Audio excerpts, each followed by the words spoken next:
tamat, dako. Lutuin mo lang natin itong kamatis ito guys. Tapos kung naluto na po siya, blender natin.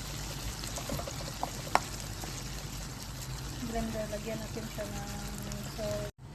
Palamigin lang to, tapos i-blender. Lang tayo.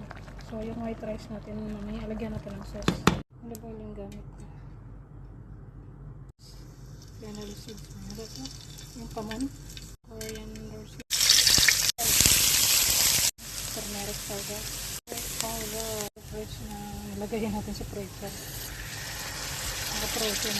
Tapos binilender ko na rin sa chili na anghang, yung green. Tapos meron siyang garlic. 2 piraso. Na tomato. Yogurt. Aray, nalunod.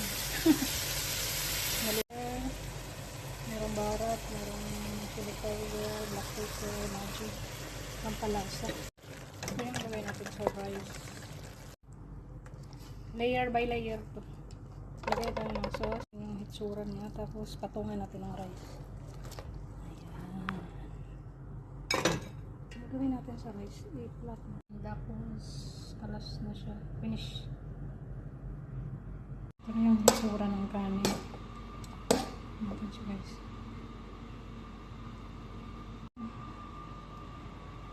Kulay na siya. Guys, dahil ating samak.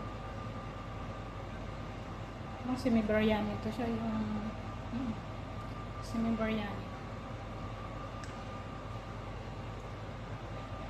Thanks for watching. Yung rice. Tikman natin. Sarap. Sarap yung rice. Malasa.